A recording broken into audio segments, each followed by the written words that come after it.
Hello students, welcome to magnet brains. मैं Rupali Verma. Magnet brains बहुत प्रयास करता है आप सभी की पढ़ाई को लेकर, क्योंकि स्टडीज़ को लेकर कहीं ना कहीं सभी को चिंता होती है। आपको चिंता होती है, टीचर्स को चिंता होती है, पेरेंट्स को चिंता होती है, सभी को रहती है। तो इसी श्रृंखला में हमको भी जोड़ लीजिए। हम भी इन्हीं चिंताओं के साथ आपके पास आते हैं, मगर हमारी चिंता थोड़ी सी डिफरेंस रहती है। हम ये चाहते हैं कि आपको जितना भी हम मटेरियल प्रोवाइड कराएं वो आप तक इजीली पहुंच जाए, उसके बीच में किसी भी तरह की कोई बाधा ना रहे। बाधा है पैसों की, कि भाई अगर आपको ये वीडियो या ये स्टडी मटेरियल पढ़ना है तो आपको कुछ पे करना है। तो इस तरह की बाधा हमारे चैनल पर बिल्कुल भी नहीं होती है। क्यों? क्योंकि हम इसमें बिलीव करते हैं कि हमारे देश के सभी बच्चे अच्छे से पढ़ें, और इसी श्रृंखला में हम जो आपके लिए वीडियोस लेकर आते हैं ये 100% आपके लिए फ्री होते हैं। किंडरगार्टन से लेकर क्लास 12 तक के आपके state board, Hindi medium, English medium, olympiad, NTSC, जितना भी आपको वीडियोस दिए जाते हैं ये 100% फ्री होते हैं। इसके लिए हमारे चैनल पे आपको कुछ भी पेमेंट करने की ज़रूरत नहीं होती है। आप कोई भी वीडियो कितनी बार भी देखना चाहें, जब चाहें देखना चाहें, आपको 100% फ्री मिलेगा। कुछ पेमेंट करने की ज़रूरत नहीं है। तो इसी श्रृंखला में जो हम अब आपके लिए लेकर आए हैं वो है मैग्नेट ब्रेन टेस्ट पेपर। ये टेस्ट पेपर हमारे टीचर्स द्वारा तैयार किया गया है, सिर्फ इसलिए कि आप अपने आप को एक बार टेस्ट कर सके कि आपने जो अभी तक पढ़ा है क्या आप उसे कर पा रहे हैं। कहीं ऐसा तो नहीं है कि कहीं कुछ आपसे लैक हो रहा है। आप एक बार अपने आप को टेस्ट कर लेंगे कि कहीं अगर हमसे 1% की भी कमी रह जा रही है तो आप उसे कंप्लीट कर सकते हैं। तो इसी श्रृंखला में क्लास 4 से लेकर 12 तक के सभी सब्जेक्ट में आपको इस तरीके के टेस्ट पेपर प्रोवाइड कराए जा रहे हैं। सभी क्लासेस में, सभी सब्जेक्ट्स में आपको प्रोवाइड कराए जा रहे हैं। तो आप इन्हें करते जाइए। ये मैग्नेट ब्रेन टेस्ट पेपर जब हम आपके लिए सोल्यूशन लेके आते हैं, इससे 2 दिन पहले आपको प्रोवाइड करा दी जाते हैं हमारी वेबसाइट पर। नहीं, आपको पीडीएफ मिल जाता है। अब इन पीडीएफ को सॉल्व करिए और उसके 2 दिन बाद हमारा सोल्यूशन का वीडियो दिया जाता है आपको। तो यहाँ पर हमारा सिर्फ इतना प्रयास है कि आप एक बार चेक करिए कि कहीं आपसे कोई गड़बड़ी तो नहीं, क्योंकि भाई हम पढ़ तो बहुत लेते हैं, सीधे जाके एग्ज़ाम दें उससे पहले एक एग्ज़ाम छोटा सा हम भी यहाँ कर लेते हैं कि कहीं कुछ गड़बड़ी तो हमसे नहीं हो रही है। अगर हम इसे कर लेंगे तो हमें ये पता रहेगा कि हाँ, हमारी प्रिपरेशन तैयार हो चुकी है, कहीं पर किसी तरह का कोई भी चूक नहीं हो रही है हमसे। तो जैसा कि हमने अभी आपको बताया कि इसका पीडीएफ आपको 2 दिन पहले प्रोवाइड कराया जा चुका है, तो फिर ये कौन सी क्लास है, कौन सा सब्जेक्ट है, ये भी आपके लिए जानना ज़रूरी है। तो चलिए देखते हैं कि कौन सा सब्जेक्ट है। तो आज की जो हमारी क्लास है वो है क्लास 9th हिंदी कोर्स ए, कृतिका भाग 1। हिंदी की पूरक पुस्तिका है हमारी, उसका अध्याय है 3, रीढ़ की हड्डी। तो यहाँ रीढ़ की हड्डी का मतलब बैकबोन से है। हमने ये एक एकांकी था, एक नाटक स्टेज प्ले, जिसे हमने यहाँ पढ़ा था कि किस तरीके से एक लड़की को कम पढ़ा लिखा होना चाहिए, लड़का बहुत पढ़ा लिखा हो, शादी तभी करेंगे। मतलब ये मानना था कि ज़्यादा पढ़े लिखी होगी तो उसे जो है हम घर में दबा के नहीं रख सकते, वो घर के काम नहीं करेगी, आज़ाद हो जाएगी। ऐसी बहुत सारी विचारधाराओं के साथ जो है ये प्रस्तुत किया गया था। लड़का जबकि गलत काम भी कर रहा है, लड़कियों को छेड़ने का काम भी कर रहा है, अच्छा खासा पढ़ा लिखा है, लेकिन लड़की चाहिए कम पढ़ी लिखी। तो ये एक एकांकी हमारे सामने प्रस्तुत करी गई थी, हमने देखी थी। अब इसी पर आपको प्रश्न पत्र दिया गया था, तो चलिए उसको हम करना शुरू करते हैं। आंसर्स आपने कर लिए होंगे, बस इसको आपको मैच करना है। तो चलिए आप मैच करना स्टार्ट करिए, हम उसका सॉल्यूशंस आपको देते जा रहे हैं। तो प्रश्न संख्या 1 है, रीढ़ की हड्डी एकांकी के लेखक कौन है? यानी कि ये जो पाठ हमारे सामने रखा है एकांकी, ये लिखा किसने है? मोहन राकेश, जगदीश चंद्र माथुर, हजारी प्रसाद द्विवेदी या राहुल सातकायन? तो सही ऑप्शन है जगदीश चंद्र माथुर जी ने ये एकांकी लिखी है। प्रश्न संख्या 2 है, गोपाल प्रसाद विवाह को क्या मानते हैं? गोपाल प्रसाद यानी कि लड़के के पिता, वो विवाह को क्या मान रहे हैं? बिजनेस मानते हैं, दो आत्माओं का मिलन मानते हैं, पारिवारिक संबंध मानते हैं, ईश्वर की बनाई रीति मानते हैं? तो सही ऑप्शन है कि वो एक बिजनेस मानते हैं, यानी कि जो विवाह है वो एक बिजनेस की तरह है कि इसमें आप कितना प्रॉफिट है, कितना लॉस है, ये सब चीज़ें देखकर कार्य करते हैं वो। प्रश्न संख्या 3 है, रीढ़ की हड्डी एकांकी का प्रमुख पात्र कौन है? यानी कि ये जो एकांकी हमने पढ़ा, इसमें मेन कैरेक्टर में कौन है? राम स्वरूप यानी लड़की के पिता, गोपाल प्रसाद यानी लड़के के पिता, शंकर यानी कि लड़का, उमा यानी कि लड़की। तो इसमें जो मेन लीड में है वो है उमा, क्योंकि उमा ने ही अंत में बहुत ही ज्वलंत प्रश्न हमारे सामने रख छोड़े थे। प्रश्न संख्या 4 है, राम स्वरूप कौन है? राम स्वरूप कौन है? घर का नौकर, मेहमान, पड़ोसी या उमा के पिता? तो सही ऑप्शन है उमा के पिता है राम स्वरूप, क्योंकि वो लड़की के पिता हैं। तो लड़की कौन है? उमा, और उनको देखने के लिए लड़के वाले आए हुए हैं। तो यहाँ पर कौन है? राम स्वरूप उमा के पिता हैं। प्रश्न संख्या 5 है, रीढ़ की हड्डी एकांकी का उद्देश्य क्या है? ये जो एकांकी हमारे सामने रखी गई है, किस उद्देश्य से हमारे सामने रखी गई है? लोगों का मनोरंजन करने के उद्देश्य से है ये। ऐसे लोगों का पर्दाफाश करना जो विवाह के नाम पर सौदेबाजी करते हैं। एकांकी विधा का महत्व बताना है। वैवाहिक जीवन के बारे में बताना है। तो सही ऑप्शन है हमारा सेकंड, ऐसे लोगों का पर्दाफाश करना जो विवाह को एक सौदेबाजी मानते हैं। यानी कि ये एक मतलब वन टाइम कैश मूवमेंट है, आप जितना चाहो उतना कमा लो यहाँ पर। तो ये चीज गलत है। प्रश्न संख्या 6 है, हमारे समाज को आज कैसे व्यक्तित्व की जरूरत है? कैसा व्यक्तित्व चाहिए? राम स्वरूप जैसा, उमा जैसा, गोपाल प्रसाद जैसा या शंकर जैसा?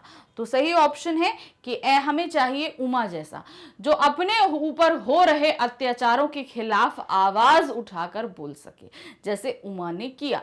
पहले तो वो चुप रही, लेकिन जब उसे बोलने के लिए बोला गया तो उसने बिना किसी डर के अपने मन की पूरी बात सामने रख दी थी।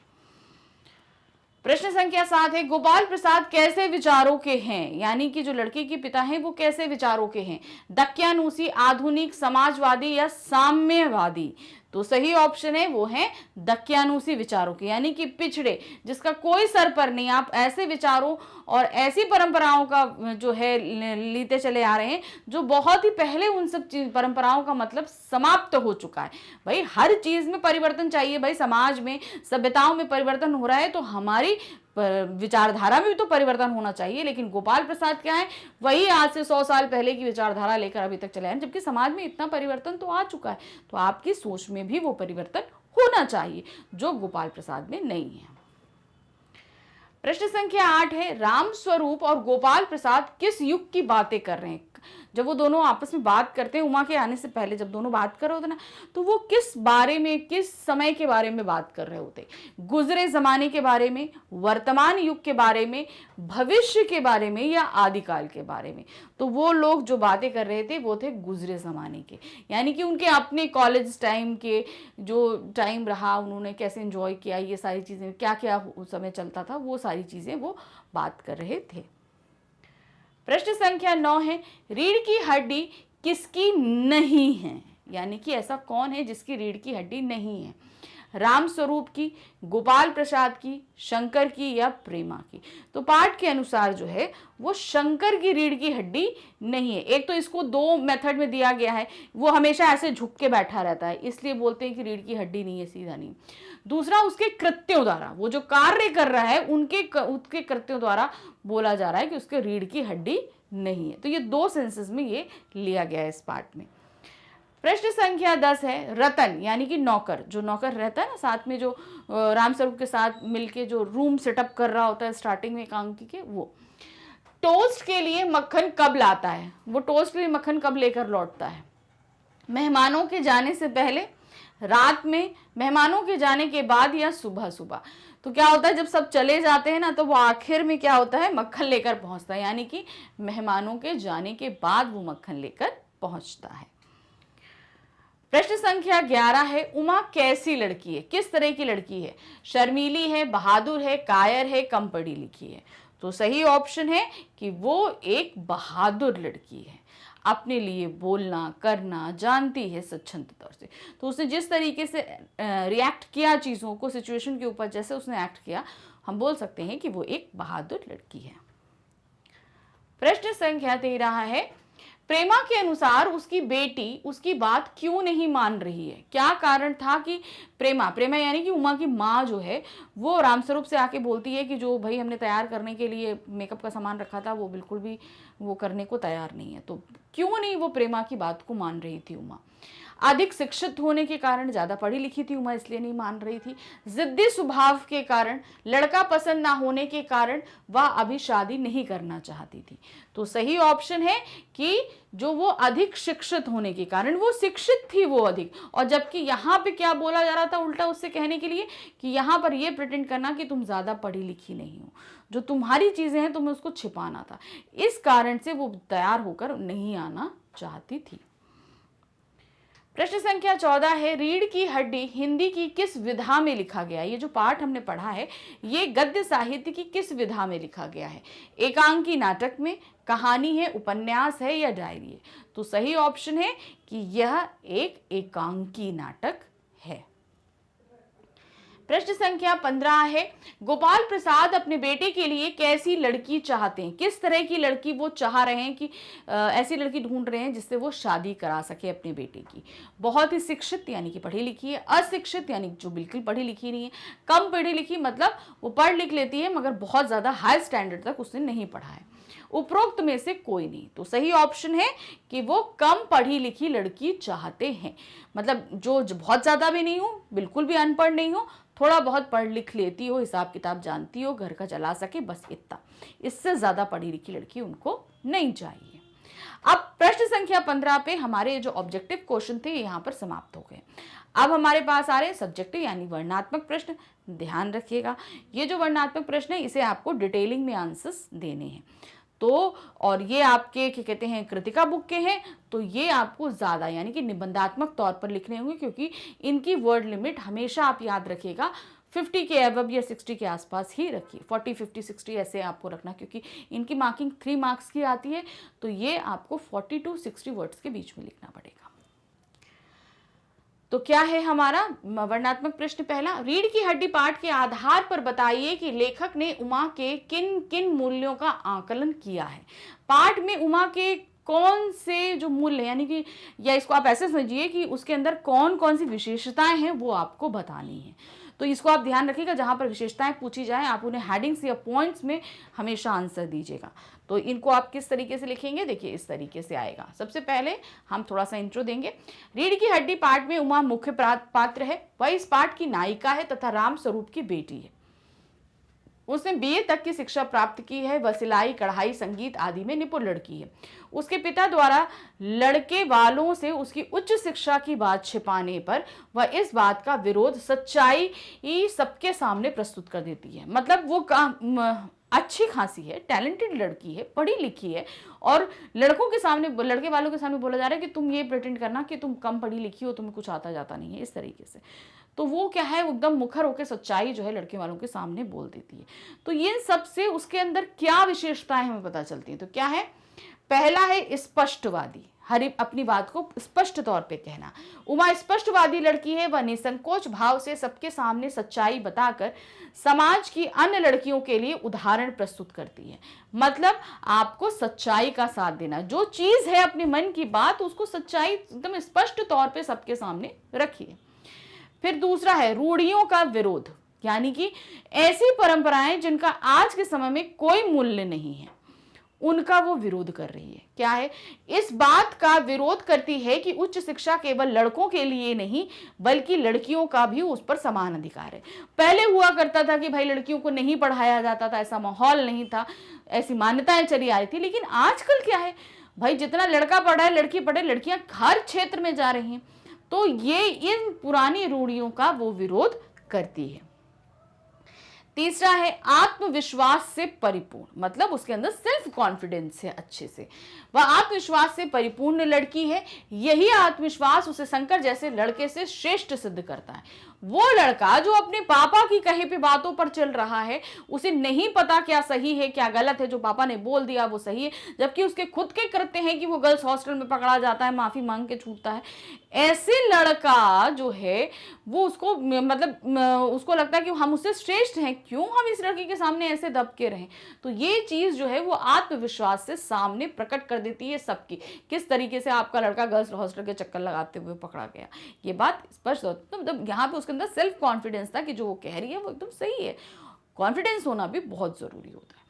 दृढ़ निर्णय लेने का समर्थ है, मतलब वो अपने लिए जो निर्णय लेना है उसमें कैपेबल है, उसके लिए वो डरती नहीं है। क्या वह दृढ़ निर्णय लेने के लिए समर्थ है, इसी कारण वह अपने पिता शंकर तथा उसके पिता गोपाल प्रसाद के सामने अपना निर्णय सुना देती है।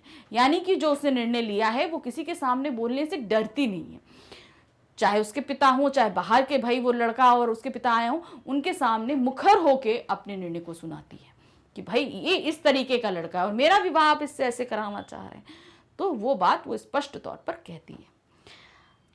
अब आते हैं पृष्ठ संख्या 17 पे। गोपाल प्रसाद के विचार आधुनिक समाज के लिए घातक हैं, रीढ़ की हड्डी पाठ के आधार पर सिद्ध कीजिए।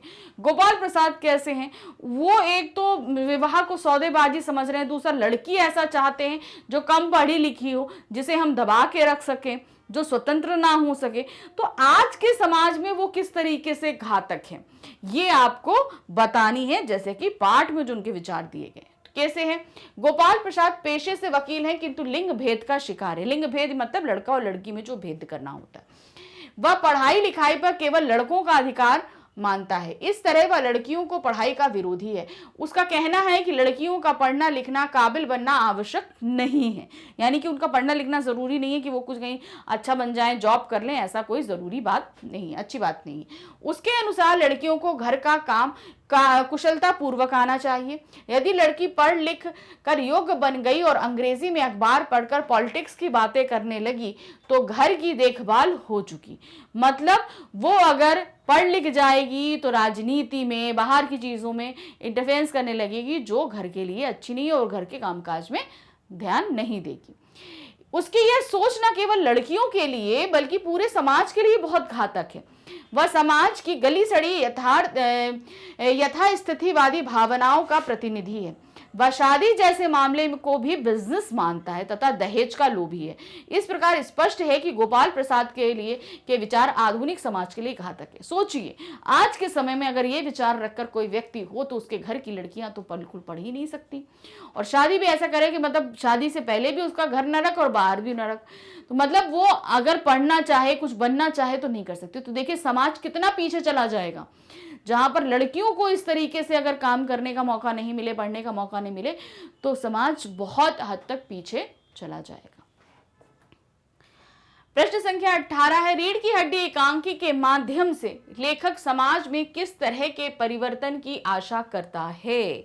ये जो एकांकी उन्होंने हमारे सामने रखा है, इसमें दहेज की प्रथा, स्त्रियों को नहीं पढ़ने देना, बराबरी का अधिकार नहीं देना, इस जैसी समस्याओं को हमारे सामने रखा उन्होंने। तो अब ये एकांकी रख के वो समाज में किस तरह का सुधार लाना चाहते हैं, किस आशा के साथ उन्होंने ये एकांकी हमारे सामने रखी है। तो उन्होंने इन सभी कुप्रथाओं को का विरोध करते हुए रखा था। क्या दिया है देखिए, रीढ़ की हड्डी एकांकी के माध्यम से लेखक समाज में पुरुषवादी मानसिकता को उखाड़ फेंकना चाहता है। मतलब जहां से सिर्फ पुरुष ही सारे निर्णय लेगा, इस तरह की चीजों को वो उखाड़ कर फेंक देना चाहता है।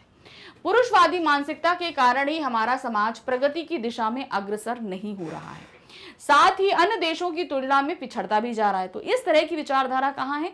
कहीं ना कहीं सभी को नुकसान पहुंचा रही है। हमारे समाज में महिलाओं की स्थिति अत्यंत दयनीय है। लड़कों और लड़कियों में भेदभाव किया जाता है। लड़कियों को सभी प्रकार के अधिकारों से वंचित रखा जाता है। उन्हें विभिन्न प्रकार के सामाजिक बंधनों के घेरे में जकड़कर रखा जाता है। उन्हें किसी भी प्रकार का निर्णय लेने की स्वतंत्रता नहीं दी जाती। साथ ही विभिन्न प्रकार के नियम उन पर थोपे जाते हैं। इस प्रकार लेखक इस पाठ के माध्यम से समाज में व्याप्त विसंगतियों की ओर ध्यान आकृष्ट करना चाहता है। साथ ही महिलाओं को पूर्ण एवं स्वतंत्र रूप से जीने पर भी बल देता है, जिससे एक स्वस्थ समाज की रचना की जा सके तथा समाज का विकास किया जा सके। मतलब वो जहां पर स्त्रियों को अधिकार नहीं दिया जा रहा, जहां पर उनको सारी परंपराएं औरतों को निभानी है, आदमियों के ऊपर किसी तरह का बर्डन नहीं है, ऐसे समाज का वो विरोध कर रहा है। तो ये सब चीजों को वो हटाना चाहता है, इसलिए एकांकी रखा है। और हमसे उम्मीद करते हैं वो कि ऐसी विसंगतियां हम अपने घर से ही शुरू करें। एक बार में समाज नहीं बदलता, अपने घर से शुरू करिए ताकि एक एक चीजें धीरे धीरे कम होती जाए। क्वेश्चन नंबर 19 है, रीढ़ की हड्डी पाठ वर्तमान परिवेश में कहां तक प्रासंगिक है, स्पष्ट कीजिए। मतलब ये जो पाठ हमने हमारे सामने रखा गया, क्या आज के समय में ऐसा होता है? या हो सकता है, आपको ये बताना है क्या होता है या हो चुका है। मतलब हो तो पहले होता था, हम ये बात मानते हैं, लेकिन आज के यानी कि आधुनिक समय में, जिस समय में हम जी रहे हैं, क्या वो उस समय में ऐसा है? वर्तमान परिवेश में आज भी दहेज रूपी प्रथा पूर्ण रूप से विद्यमान है। आप देखते होंगे दहेज है, छुपा माना भी उसको क्राइम बना दिया गया है कि दहेज लेना देना दोनों ही पाप है, लेकिन जो है क्राइम है, आपको जेल हो सकती है, सब कुछ है, लेकिन तब भी ये काम हो ही रहा है समाज में। यहाँ यह पाठ अत्यंत प्रासंगिक है। पाठ में वर्णित वातावरण हमारे समाज में आज भी विद्यमान है। आज भी लड़के व लड़की में भेदभाव किया जाता है। आज भी हमारे समाज में ऐसे लोग देखने को मिल जाएंगे जो स्त्री शिक्षा के विरोधी होते। वो कहते हैं क्या करेंगी लड़कियां इतना पढ़ के, करना तो घर के ही काम है। ऐसे बहुत से लोग मिल जाते हैं। आज भी हमारे समाज में ऐसे लोग देखने को मिल जाएंगे जो स्त्री शिक्षा के विरोधी होते हैं। आज भी समाज में स्त्री को एक वस्तु की तरह देखते हैं, उन्हें पसंद और नापसंद करते हैं तथा उनकी इच्छा के विरुद्ध किसी से भी विवाह करने के लिए मजबूर करते हैं। आज 21वीं सदी का व्यक्ति 18वीं सदी की मानसिकता से ग्रस्त है। यानी कि जो ये पाठ हमने पढ़ा है, दहेज हो, लड़का लड़की का भेद हो, स्त्री शिक्षा के विरोधी हैं, तो कहीं ना कहीं आप अगर अपने आसपास नहीं तो कहीं पुराने दूर दराज के गांवों में, इंटीरियर लो, ये सारी चीज़ें कहीं ना कहीं पर हैं। इवन हम अपने समाज में भी एक दो घर ऐसे कहीं ना कहीं देख लेंगे कि ऐसे लोग होते हैं समाज में। तो आज के समय में ये घटना प्रासंगिक है। प्रश्न संख्या 20 है, वर्तमान समय में उमा जैसे व्यक्तित्व की आवश्यकता है, अपने विचार व्यक्त कीजिए। यानी कि आज के समय में क्या उमा जैसे व्यक्तित्व की लड़कियों को आवश्यकता है? क्या होना चाहिए? ऐसा नहीं होना चाहिए। तो हमारी समझ में तो होना चाहिए। लड़कियां, आपके साथ अगर कुछ गलत हो रहा है तो आपको मुखर होकर आवाज उठानी चाहिए। तो क्या है, मेरे विचार से आज हमारे समाज में उमा जैसे व्यक्तित्व की आवश्यकता है। उमा स्वाभिमानी लड़की है, वह समाज में व्याप्त रूढ़िवादी परंपराओं के विरुद्ध आवाज उठाने वाली लड़की है। वह स्त्रियों की चेतना तथा स्वतंत्रता के बारे में सोचती है। वह लड़के लड़कियों में भेद करने वालों की घृणा की दृष्टि से देखती है। मतलब मैं लड़का है तो भाई बहुत वाह वाह है, सब कुछ अच्छा है, लड़की है तो नहीं भाई, क्या करना पड़ना है, इसको क्या अच्छे दिलाना करना है, घर में चूल्हा चौका करना है। तो ये बहुत ही गलत चीज है। भाई लड़के को सारे अवसर अगर आप दे रहे हो तो लड़कियों को भी उतने ही अवसर की हकदार हैं वो, क्योंकि वो भी केपेबल है पढ़ लिख कर एक अच्छी पोस्ट पाने के लिए। उसके पिता गोपाल प्रसाद से उमा की शिक्षा की बात छिपाते हैं, किंतु गोपाल प्रसाद के पूछने पर वह अपनी शिक्षा के बारे में दृढ़ता पूर्वक निडरता से बता देती है। इसके विपरीत शंकर स्वयं तो उच्च शिक्षा प्राप्त कर रहा है, किंतु वह यही नहीं चाहता कि उसकी पत्नी भी पढ़ी लिखी हो, इसलिए वह कम पढ़ी लिखी लड़की से विवाह करना चाहता है। किंतु उमा शंकर का विरोध करती हुई उसकी दुर्लभ प्रवृत्ति को उजागर करती है। अतः मेरे विचार में से हमारे समाज को उमा जैसे व्यक्तित्व की आवश्यकता है। मतलब वो जहां गोपाल प्रसाद के सामने सारी चीजें रखती है, वहीं शंकर के विचारों पर भी प्रहार करती है कि खुद तुम इतना पढ़ रहे हो मगर लड़की चाहते हो कम पढ़ी लिखी, तो उसको भी अच्छे से चीज को समझाती है, उसके सामने भी मुखर होकर बोलती है। तो यहाँ पर वो जो स्वाभिमानी है, बहादुर है, स्पष्टवादिता है, ऐसी लड़कियां समाज में जरूरी हैं। ये ऐसी ही लड़कियां समाज में सुधार ला सकती है। जहां कहीं इस तरीके की न्याय इंसाफी हो रही है लड़कियों के साथ, ऐसी लड़कियां समाज में सुधार ला सकती हैं। तो यहाँ पर हमारा ये प्रश्न पत्र समाप्त हुआ। आप सभी को अच्छे से समझ में आ ही चुका होगा कि उत्तर आपको लिखने कैसे हैं, कैसे कैसे करने हैं। पे एमसीक्यूज तो फटाफट हो जाते हैं, लेकिन जो वर्णनात्मक प्रश्न होते हैं उनमें थोड़ी सी दिक्कत आती है। तो उनको आपको कैसे बनाना है, इन उत्तरों को देखकर आपको समझ में आ गया होगा। हमारा चैनल तो आप देख ही रहे हैं, लेकिन इसके साथ ही हमारा एक चैनल है मैग्नेट्स ब्रेन हिंदी। तो इसमें जो हिंदी मीडियम के रिलेटेड जितने ही सब्जेक्ट्स हैं उन सभी के वीडियोस दिए जाते हैं। आप यहाँ पर इनको बहुत ही अच्छे से देख सकते हैं। आपके फ्रेंड्स हैं या आपके भाई बहन जो हिंदी मीडियम में हों अगर, तो उनको इस चीज़ को ज़रूर बताइएगा, ताकि वो भी इनको पढ़ाई में अगर किस तरह की बाधा का सामना करना पड़ रहा है तो वो यहाँ पे आके अपनी सभी परेशानियों का हल देख सकते हैं। इसके लिए वो इस चैनल को सब्सक्राइब कर सकते हैं। हमारे चैनल पर प्रोवाइड कराया जाने वाला कंटेंट बहुत ही अच्छी क्वालिटी से हम आपके लिए लेकर आते हैं। हम दोनों ही चैनल की बात करें, दोनों ही चैनल में सारा कंटेंट टोटली अरेंज्ड है, आपको बिल्कुल भी परेशान होने की ज़रूरत नहीं पड़ती। इसलिए हमारे चैनल के साथ बने रहिए, इसे लाइक सब्सक्राइब शेयर ज़रूर कीजिएगा। Thank you for watching, bye bye.